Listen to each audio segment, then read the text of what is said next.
Hello, everybody. I thought I'd take a little time to walk people through Agile philosophies and Scrum methodologies. I have some time between gigs, and I thought this would be a good use of my time. Who is this presentation for? Well, if you're working someplace and they've suddenly hired an Agile coach, and you're wondering, oh, what's this guy going to do? What's he bringing in? This presentation should give you a good overview of what Agile means and what Scrum means to get you your foot in the door for when this person comes on board. You could be working someplace where you're saying, we say we're Agile, but it doesn't really feel like it. So I'll walk through the whole presentation and explain to you the different methodologies, different ceremonies that go on. And then maybe you can go back to your company and say, hey, we say we're Agile, but we're really not doing these things. And they said they're very important. Can we maybe try them? You could be doing interviews right now, and people are asking you, do you know Scrum? And you don't want to be completely unaware of what the process is. So this presentation should help you if you're in that situation. And then you could be an employer, and your employees want you to become Agile, but you don't really know what exactly that means. So this presentation will give you a good overview of understanding what are they talking about when they say they want to be Agile, and then do I want to bring it to my studio? So a little background on myself. I've been doing Agile training and coaching for the better part of 10 years. I've been working in video games, which has some differences from general software development. In a nutshell, Agile is a collection of philosophies, a mindset for developing iteratively, especially when discovery is part of the goal. And that's a very important piece. If you're working on a project that has a set schedule that you can fully rely on, Agile may not be what you want to do. But if your work requires some level of discovery, like, oh, this is all of a sudden, this is very fun and we should include more of this stuff, that's the kind of thing that Agile is made for. People are using Agile and Scrum to mean the same thing, and they don't. Scrum is a specific set of ceremonies used by an Agile team, ceremonies that support each other, and ceremonies that support the overall mindset of agility. Let's walk through the 4 philosophies, the basic tenets of Agile. And this mindset is what all Agile systems lean on: Kanban, SAFe, and Scrum, which is what I'm going to talk about today. So first, Agile is a mindset that values individuals and interactions over processes and tools. It's not to say we don't use processes and tools in Agile, we absolutely do. But our value is in our individuals and our interactions with those individuals. Agile values working software over comprehensive documentation. So spending all this time making large documents is not as valuable as actually having a working copy of the thing you're building so that you can evaluate that working copy. Agile values customer collaboration over contract negotiations. In an Agile contract, you may put out your goals inside the contract, but really you're going to allow those goals to be malleable and change over time if necessary, as a customer is seeing the builds that you're seeing and decides they want to go a different direction. Agile is responding to a change over following a plan. A plan, we say, is like a map through the woods, so you'll know the beginning and the end of your journey, but in the middle you might have to respond to the fact that there's a bear over there, or this is a river that's overflowing its banks, and maybe we want to change our path through the woods. So you have a plan, yes, but you also want to respond to change. And Scrum has ceremonies that help you find those change points and then respond to them. So that's it. That's a whole Agile in a nutshell. It's really said that simply. Projects like a game development cycle, they're actually very, very large. They can last for a couple of years. I'm going to walk you through what I call eating the elephant, and this is breaking down that very large project into its smaller components. And once you see those components, we'll start walking through some of the important pieces of those components. So you get this big project, a big blot. That blot can break down to multiple different phases. For the sake of this example, I'm going to say there's 3 phases. Maybe there's pre-production, there's production, and there's finalization. Projects break down into phases. Phases break down into milestones, which we all know about. These are part of the contract things. Milestones break down into what we call sprints. And if you're not familiar with sprints, I'm going to get to what those are in a moment. So those sprints break down into a series of stories, and those stories break down to a series of tasks. That's the breakdown. That's how we eat an elephant. We go in this process. The least agile or the least flexible are generally at the very top. We've got this project we say we're going to make that project. Phases, less agile. But as you get down to the stories and the tasks, that's where agility really happens. That's where it thrives, and that's where it's most important to have it. All right, so we know our milestone deliverables. We've set that out in our schedule, and building a large-scale schedule is probably a different conversation entirely. I'm just going to walk through how Agile handles one once you've already got it. Now that we have our milestones, let's walk through how we plan our sprint goals and what it really means to be in a sprint. So let's say we're in milestone 4, that's our example, and in a milestone 4, we've promised to have level 4 built and have representative gameplay. If we're going to break this milestone down into 2 sprints, we might say something like sprint 1 is where we have the level gray box, which is in video game terminology, that means we have a roughed in version of the level, and we have some enemies placed. And then sprint 2 of this milestone, we're going to adjust that gray box based on what we've discovered in sprint 1, and we're going to balance the enemies. Again, after we've played it, and at the end of sprint 1, we can go ahead and adjust the enemy balance. That'll be our example. If you're familiar with game terminology, this will be a little bit easier, but in general, think of these things as you've got a milestone goal that you've promised, and you're going to break it down into sprints. So what is a sprint? A sprint is a period of time. Generally, I've worked best with 3-week sprints, but generally what it is it's that length of time that you can work without interruption, set some goals that you realize you can reach within that time, and there's not likely to be a whole bunch of change. If you're on a project where there's a lot of churn, a lot of iteration, you might shorten this to 2 weeks. If you've got something that's very reliable, you've done this kind of thing before, you might lengthen it out to 4 weeks. 3 weeks is a pretty good medium. What is a sprint composed of? Well, you've got a kickoff meeting at the beginning of the sprint. I'm going to talk about this in a moment. And that's where you review that sprint goal, which I just laid out before, like level 4 gray box, and the enemies are placed. There's a set meeting in the middle of the week where the disciplines meet. For video game, we've got 4 disciplines: production, engineering, artists, and designers. What we'll do on one day a week, say on Wednesday, all the engineers will get in a room. And what they're doing is they're estimating the stories that are in our backlog. The backlog's our list of stories, all the different stories that we have to develop the whole game. And they'll suggest new stories based on the kind of goals that we have in the upcoming milestones. All the engineers will meet, all the artists will meet. These are all separate meetings. The product owner, the person in charge of the project, is in those meetings as well to help direct the conversations. And the Scrum Master, the person who's helping the ceremonies of Scrum, probably in that room as well. A second meeting that happens each week, and that's where the product owner, that person in charge of the project, and the Scrum Master also, and the leads of each discipline are in the room. And they're taking a look again at that backlog to review the estimates that the discipline meetings have brought forward and prioritize the stories for the next sprint. And then there's that last day of the sprint, which is called the demo day. There's a couple different ceremonies there I'm going to go through when we get further down this presentation. But the important thing to keep in mind is, in this sprint, these meetings, these 6 meetings that happen, are all planning for the work for the next sprint. They're not trying to change the goals for the current sprint we're in. The team is working on the current goals, so you don't want to move the goalpost in the middle of the sprint. Let them work on the work they're working on, and let them think forward to what's going on in the next sprint, or the next few sprints. The work inside this sprint is locked.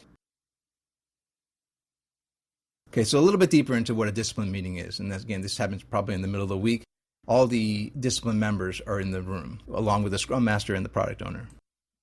What's happening is the product owner is walking through, or it could be the discipline lead, is walking through the goals for the next sprint, explaining to them, we've said in milestone 5, we're going to further refine the gray box, we're going to balance out the players, is there anything else we want to do? There's probably a number of stories in each sprint. But the product owner or the lead is walking them through the goals of the next sprint and talking about the expected stories. And people are suggesting, you know what, if we're going to do that, we might as well do this as well. Let's make that a new story. I'm going to explain the anatomy of a story in a moment as well. I think that people don't understand exactly why we do stories the way we do when we're talking about Scrum. So we said story is down here at the level just below sprint. To really understand the sprint, you kind of have to understand why we do stories the way we do stories. A collection of stories make up a sprint for any strike team or any Scrum group. And the story is a goal that the Scrum team or the strike team has taken on. They said, we're going to accomplish this goal. And that Scrum team or that strike team may take on a number of stories, as much stories as a sprint time will allow for. We write stories like this. It's a very basic template, and I'm going to explain why we do it this way. And as I talk about Scrum, I'll probably mention a number of times, these ceremonies, though they may feel unnatural at first, there really are reasonings for it. I said at the beginning that the ceremonies that we use, they all support each other. Not using this format to write stories can happen pretty easily. But the system really does rely on many pieces interacting with each other, like the legs of a stool. Jettisoning one leg of the stool too early on, it can cause the system to fall over. I'd ask you to consider writing your stories out in this format, at least at the very beginning. Stories written as I blank, I can do blank to prove out blank. As a player, as opposed to as a developer. As a player, I can run through the gray box level to prove out the correct timing for gameplay. Simple example. What this is doing is it's building in an acceptance criteria for completion without prescribing a singular way to accomplish the goal. Basically, we want to empower the teams to decide, listen, if I want to do this goal, however you guys feel it's best to accomplish that goal in the next 3 weeks, we leave it to you. You'll come up with your own task. But this is the goal for our strike team among the other goals for our strike team in this 3-week period. Once again, this supports that agile principle of individuals and interactions over processes and tools. Further going into the discipline meetings, at this time, the groups are estimating at a high level the effort for each story. This is not a task level estimate. This is okay, if we're going to accomplish this goal, it feels like the engineers will need 2 days. The artists know that this is a lot of work for them to gray box, so they're going to want 18 days. And the designers might want 4 days to put in the enemies. Audio always wants to get some time in there too to help set the mood, so they're going to ask for 3 days. Recognizing the artists are asking for 18 days, they realize that in the 15 days, which is actually 14 days of a sprint, I'll explain that in a moment too, there's not enough time for a single artist. So now they recognize that this strike team is going to need 2 artists in order to get all the work done inside the 3-year period. These discipline meetings are a high-level estimate of each of the stories, and you can use planning poker to provoke the discussion and gain clarity. Planning poker will be another presentation down the line. You can look up planning poker at other places too, or maybe I'll just link my next video to it. But planning poker is a very good way to do your estimates, again, trying to keep them at a high level. Very important that these discipline meetings have a reliable cadence. Have them the same time, the same day every week, so people can rely on them. They can plan their work around, okay, I know it's Wednesday, so at 2 o'clock today we're going to have a discipline meeting. I'm going to plan my day, so maybe I'll take lunch from 1 to 2 as opposed to noon to 1, so I don't have that 1 hour empty time between my lunch and this meeting. Those kinds of things, we want to have a reliable cadence. You may get to a discipline meeting and decide, oh, you know what, we only need about a half an hour as opposed to our normal scheduled hour. That's fine too, but have these meetings be reliable. The next meeting that happens in the week is the PO and leads meeting. The product owner, the Scrum Master, and each discipline lead is getting together once a week to take a look at the backlog. They're reviewing the next sprint goals and ensuring that all the stories necessary to accomplish those goals have been written and have estimates on them. This group will also review the estimates from the meeting prior, the meeting from the disciplines, and make sure that those stories make sense to keep on doing them the way that they plan to do them, and prioritize them in the upcoming sprints. The estimate value is very important to help plan those upcoming sprints. This can be difficult to do, but you have to resist the urge to make these meetings a build review meeting or an employee concerns meeting. I've seen both of these things happen. This meeting is really about helping the team understand what their goals are for the next sprint and the stories that they need to accomplish those. All these other important pieces, build reviews, employee concerns, those are important meetings to have as well. Don't let this meeting get hijacked by those things. Have a separate meeting that might be an employees concerns meeting or a build review meeting. And we're going to talk about regularly scheduled build review meetings when we get down to demo day. When this meeting is done right, when the system is done right, the team is ready to pull down on the final day of the sprint. We'll get to the last day of the sprint, and beyond knowing what we've accomplished in the current sprint, we'll know what's on tap for the next sprint. I've said strike team and Scrum Group a few times now. Let's talk about the anatomy of a Scrum Group. In my example, where I'm talking about video games again, we might have a Scrum team that consists of 2 engineers, a designer, a game designer. If you're not familiar with what the role of the game designer is, they help to write the story, they help balance the loot, they can help balance the enemies. There's a very important role of designers in video games. You could have 3 artists in this group as well. Maybe you have half of an audio person, or you'll have an audio person that is only available to you half time. And then you'll have a producer or a Scrum Master. They also might be in charge of 2 different Scrum groups, so they may also be considered half-time. The Scrum group gets together for certain meetings. First meeting I'll talk about is the pull-down meeting. And that is, again, on demo day, they pull down the stories that they want to select for the next sprint. This is a strike team that's focused around levels and level design. They're going to be the ones who pull down my example of gray box in the level. So they'll take a look at the list of stories for the next sprint and decide which ones they're going to take on as a group. The producer reviews those high-level estimates and puts that up against the available sprint time. Now, I said before that there's really only 14 days in a 3-week sprint, because the very last day of the sprint, that last Friday, is taken up by team meetings where they review the work, they do a retrospective. I'll talk about all of these things, but you can't count that last day as time to sit at the desk with hands on keyboard. That's an important piece of Agile as well, understanding that hands on keyboard time is different from time in the office. We'll talk about that at probably another discussion as well. So let's say in our example, we've got these 2 engineers. They're going to be at work for all 14 days. We have a high-level estimate of 28 days of engineering time in this coming sprint. We've got probably 14 days. The designer also is not taking any time off. We have 3 artists. There are 14 days in a sprint, but someone is planning on taking a 4-day weekend. So in the middle of that sprint, we're going to only give them 40 days, 40 art days for that upcoming sprint. And the audio designer, we've also said we only have him half time, so let's count him for 7 days. This is our high-level estimate of how much work that this group can accomplish inside of the upcoming 3-week period. The first meeting of the sprint that this group gets together is called the kickoff meeting. And that's with this team, this Scrum group, and they can do it privately in their own room. They don't necessarily have to get a meeting room. They can do it standing up around somebody's desk, but they're having a kickoff. They're reviewing the sprint goals, and they're looking at what's called the burn down chart. This is what a burn down chart looks like. We're going to plot the amount of time remaining on all of our tasks across the number of days in the sprint. We've got 14 days in the sprint. We've said we've had this many hours for these individual groups. Gaming, again, has this difference where on an engineering project, you might only have a single burn down. You might only have, like, everyone can load balance my tasks against somebody else's tasks because we're all software engineers. For a gaming group, we break it down into different disciplines because you can't offload an engineering task onto an animator. It just doesn't work.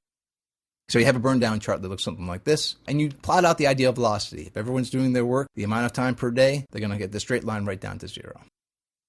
So after the kickoff meeting, when the group is looking at the sprint goals, they've got all the stories that they know that they've decided to take on. They can break away or they can do it as a group. They're going to start generating the tasks within those stories. Right, so we've got this story where we've said the player is going to be able to run through the gray box of the level to prove out the correct timing for gameplay. We've got these engineers who are estimated in the earlier discipline meetings that it's about this much time for each task. They're going to go off and they're going to generate their little task. In a physical board, they'll put it on little Post-it notes. They'll write out exactly what they're going to do. The artist might say, well, I'm going to spend 4 days working on the rough layout and the collision boxes. The designer might decide, all right, I'm going to spend half a day doing initial enemy placement, or I'm going to spend half a day balancing off this one enemy's attack sequence so I know that he's working the way I want him to work before I start placing him in the level. So they'll put estimates, actual estimates, more refined estimates on each of the tasks. Then we'll ask the producer to just plot the actual start of each of those groups. You've got this strike team is actually taking on more than one story. We've said this already. So he'll add up all the art tasks, all the purples, and plot the point for them. And then same thing with the designers, same thing with the engineers. So you'll have a chart that starts actually maybe a little bit like this. Even though a high-level estimate has said that we should burn down at the grayed out levels, the actual estimate is going to start slightly higher, slightly lower. Let's sidestep a little bit to talk about the daily stand-up, and this is the other meeting that the Scrum Group has. And they have this meeting every day. Now, you may have heard the term before, but a stand-up meeting, it's called a stand-up meeting because generally we're asking people to not get a meeting room, not sit down, but instead stand up next to what we call a sprint board to talk every day to each other in the strike team about the tasks that they're working on. I'll break this down to more fine detail. We have a Scrum Board where we have all the stories that this group has decided to take on, and then all the tasks that they've listed as well are listed under the not started because no one started the sprint yet. The Scrum Board has these categories. The not started work, that work that is blocked. In other words, I wanted to do this, but I couldn't do it because I'm waiting on somebody else or some technology. The work that's in progress, the work that's ready for review, and the work that is done. It's important to have that ready for review column because though I, as an artist, might say, I think that this is done, my art director might come through and say, no, I'd like you to go back and take another pass at it, which means you'll have to add time back onto that task or create a new task. For moving from ready to review to done, I've seen great success to have the QA department also as a member of the Scrum team, and they're the ones who move things from ready to review into done. Depending on the structure of your company, you may or may not be able to do that. On the Scrum Board, we put the stories in priority order. So the highest priority story is at the very, very top. And it's important to, in a physical board especially, it gives you some clarity into seeing, hey, we've said these stories are number one, but it doesn't seem that any of the tasks have been put into progress. What's going on? Or not as many tasks as you would expect it. People are working on the lower priority ones. Let's take a look at this and review it again. At these daily stand-ups, best practice as far as I'm concerned is to have this meeting at the beginning of the day. That can be difficult if you have flex hours, but you really want to start the day with everyone on the strike team getting together to say, all right, let's talk about the work that we're accomplishing today. So it should be a quick 15 minutes in front of the Scrum Board is best. You're going to ask these questions or answer these questions. What did I do yesterday and how much is my task hours gone down on that one? What are my today's tasks? What is blocked if there's anything that's blocked? And then again, updating the time remaining on the tasks that are in progress. Another consternation that people have had in the past is how come we're not tracking the time that we spent on a task? What we're trying to encourage us to keep in mind is some tasks, especially in game development, can easily go long because we've discovered something new. We've discovered that this is either more complex or we like this so much we want to spend more time on it. Initial estimates, even initial task estimates, are okay to be wrong. We're really most concerned about our burn down. How fast are we getting the work done? So we're really concerned about the time remaining on the tasks. And then if a task is ready to be reviewed or we're getting started on a new task, this is the time of day where the tasks are moved to the appropriate column. We try not to move tasks around. I encourage you not to touch the board except for these meetings when the whole team is together. You don't want someone coming in and saying, I finished this task without the other people in the group knowing, hey, if you finish that task, that means I can get started on the next piece. You want to do that together as a group every day. What it might look like when you compare the Scrum Board to the burn down chart is something like this. On day one, you're going to have some tasks that are put in progress. Everyone knows we're starting at this volume of work, and we're going to try to tick our way down.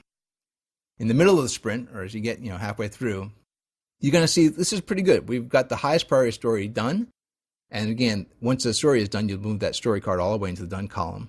And at that point, you might have your product owner be able to review that feature to make sure it's absolutely done. You probably want to do it before you even move it all the way to done. But you'll see that the burn down in this version, we might have gone a little bit high at some point for the designer. Maybe he took a day off. No one was expecting it, but he's able to catch up by day 6. Same with the artist. They may be moving really fast at first, and then all of a sudden it slows down because it gets more complex. We can recognize these changes in the speed. But by the end of the sprint, you're hoping for something like this. Recognizing that, it looks like the artist didn't actually finish every task that they wanted to complete. So we might plan for a little less of the time in the next sprint. I'll talk about efficiency hours again, probably another conversation. But we'll try to recognize that maybe senior people work at a higher efficiency than more junior people, or it could be vice versa because the senior people are being pulled into more meetings. But that value of how much time is actually available to each individual person in a sprint is what we call an efficiency rating. Okay, so there's a day at the end of the sprint we call demo day. And this day is not a work day. It is instead a review day. And it's very important, and I'll explain as I go. There are 3 ceremonies that happen on demo day. The first is a demo. This is a build review where every team member attends, and they all present their sprint's work. Best practice is to have everybody in the team spend 2 minutes talking about the work that they did. Yes, I'm an engineer, and what I did was behind the scenes, and no one really sees it in the game. No, it's still important for them to talk to the whole team about the work that they did, because without he or she talking about it, we don't know if somebody else has been waiting on that type of work, or if they have a question about that type of work, they know who to go to in the upcoming sprint. This reinforces that value of Agile of working software over comprehensive documentation. Every 3 weeks, we're looking at a working version of the build. If you're not pumping out a working version, even if you're not shipping it or sending it over as a milestone, you still want to have a working version that everyone can evaluate. And responding to change. At this point, during this demo day, the product owner could say, okay, now that that's working out so well, we'll probably want to do more of that. So let's plan in future sprints to add some more time into that one feature. So again, responding to a change as opposed to following a plan. The second ceremony that happens, and I'm going to talk a great deal about retrospectives, is this meeting.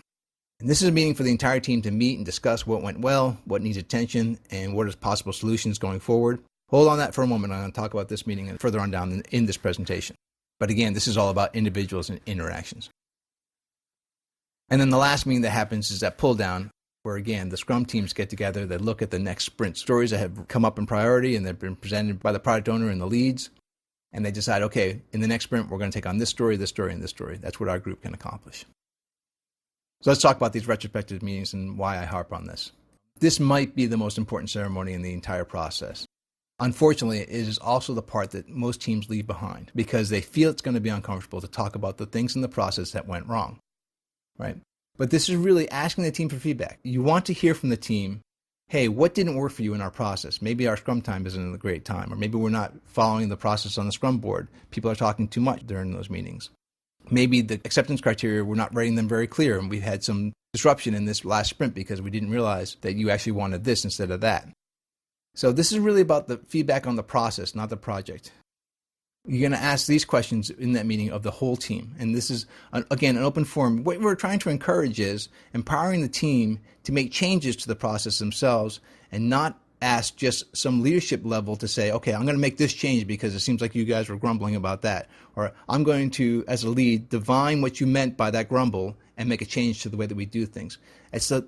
Unfortunately, too many places do it that way. Instead, you want to ask that team, what went well, what needs to be improved, and most importantly, how would you solve it? Like asking the team for their possible solutions. Because when the team comes up with their own solutions, they're more invested in making those solutions work, and you're more likely to have the best suggestions anyways, that they're closest to the problem. Obviously, if they offer up a solution that's like, we should take every Friday off, you can't do that, and you have to be reasonable. But more times than not, you're going to get great solutions when you ask your team, how would you like to solve that? And then also in this meeting, you want to update on past suggested solutions to make sure that you're telling people, hey, in the last retrospective, we said we should be meeting at the Scrum Board. We're starting to do that now. Does that feel better to everybody? Put forward those previous needs improvements and ask them how they're working out for everybody. And I really can't stress this enough. This is the meeting that more often than not, we have people walking in there feeling very concerned and walking out thanking us for holding it. And when you're doing this on a regular basis, people get the sense that, oh, I can affect a change in the way that we do things. That is hugely empowering to a creative team. Risk-taking and reliable evaluation. What we're saying with a sprint, the reason why it's called a sprint, is that we're running really fast in 14 days, and then on the 15th day, we're taking a rest. It's not the same as putting your head down and charging to solve a solution. It is instead rushing forward to our set goals and then taking a day to say, okay, how did that work out for us? Do we like it? Taking a rest and looking around is very important in large-scale production, especially of creative projects, again, especially when you're discovering some new things. The power of Agile is this. It has a reliable cadence. It has a reliable cadence daily, weekly, and sprintly. We rely on that cadence to help plan our days, to help plan our weeks, to help plan our milestones, to help plan our sprints, and ultimately to finish a project well. Again, we are empowering the team to chart their course, but we're doing it within boundaries. We're saying we can figure out what we're going to accomplish in the next 3 weeks. How you accomplish it in the next 3 weeks is on you. If you don't accomplish it like the way that we wanted to, maybe we need to sharpen up the acceptance criteria. Maybe we need to take a look at how much work we're taking on each sprint. Maybe we want to change the Scrum teams around and add different people to make different groups. All those things are able to be evaluated on a regular basis. But those are the boundaries we've given our team, and then we let them play around inside those bounds. You have this loop. You plan, you work, and you reevaluate. That loop, that iteration loop, is extremely powerful. This system is allowing time for the projects to react to any new discoveries. Again, this has been super fun. We should put more of it in. This has been super challenging, and it costs us a lot more time than we expected. Is there a way we can cut the scope in this area? You're setting up regular evaluation times, reliable evaluation times to make those decisions and talk to your teams about these decisions. In a one-year project, you're going to have 17 demo days. That's 17 build reviews of the entire team talking about the progress they've made in the past 3 weeks and looking forward to the next 3 weeks. And that's also 17 retrospectives to seek an improved process, to find out, as opposed to waiting to a postmortem. And I've had places before that have said, well, look, we're just going to hold a postmortem at the end of the project, and if people really are unhappy, they'll just leave before the project's over. This is very unfortunate. Early in my career, I heard this, and it was so unfortunate because I recognized this is long before I even knew Scrum, recognized that was not a healthy way to run a team. Instead, we should be asking questions about how do we improve things. What this system does is it sets up those regular meetings that encourage that ask, hey, how do we improve the process? At this point, you might have the question, why isn't everybody using it? Well, here's a few things. First, it's not necessary for every project. Again, I said at the beginning, especially projects that have reliable work where they know their schedule. And I can see, even within game development, there are certain teams like the character building team. They generally know they have to go through these steps. It takes them about this many days to do those steps. They themselves probably want to waterfall out their work, and that's okay. You can still have that within an Agile project. But not every team really needs to be Agile. It's really for those projects that have a lot of discovery that happen along the way. Another thing that's stopping companies from adopting this, right, is they've heard the stories about failures. Failures to adopt have happened, right, and it muddies the reputation of Agile and Scrum entirely.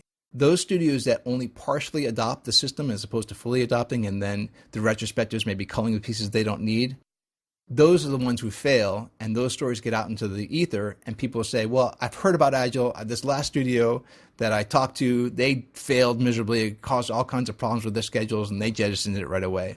I would argue that they probably didn't do it to the extent that they needed to do it, and that's why it failed. Scrum can raise hidden issues, causing real discomfort at high levels. The unfortunate part about adopting Scrum is these issues get raised almost immediately. From the very first retrospective, you're starting to see things that you may have been doing for a number of years that people haven't really talked to you about, but these are things that really do bother the team.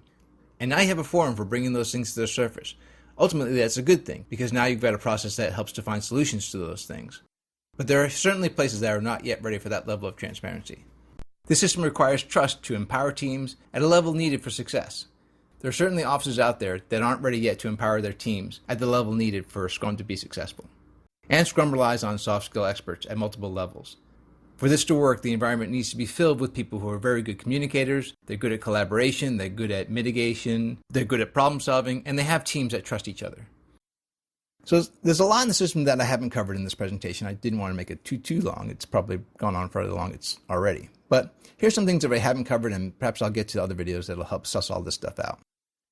First, transitioning a team to Scrum from a waterfall method or from any other methodology, there's lots of steps that have to be talked about there. There's a lot of pitfalls, and there's a lot of concerns, just even one-on-one personnel concerns that you want to address. I touched on some of this now, but I'll give another presentation at some point about that. Tips for productive meetings. I'll do a talk on tips for productive meetings at some point as well. There are certain pitfalls people fall into when using Scrum and they're doing the different meeting styles. And what is planning poker exactly? I said it really quickly. That's a great tool for working with Agile. I want to do a whole presentation on that. That'll take some time to make. And then story points versus time estimates. You'll hear story points used as opposed to time estimates in some systems. I didn't talk on story points. We've used time estimates. It makes people more comfortable. There is some value in story points, but I'll get to that in a further presentation as well. And then individual efficiencies and burn downs. I talked about this very quickly, but that idea that a senior person might be called into more meetings, so their efficiency isn't going to be 8 hours on a keyboard.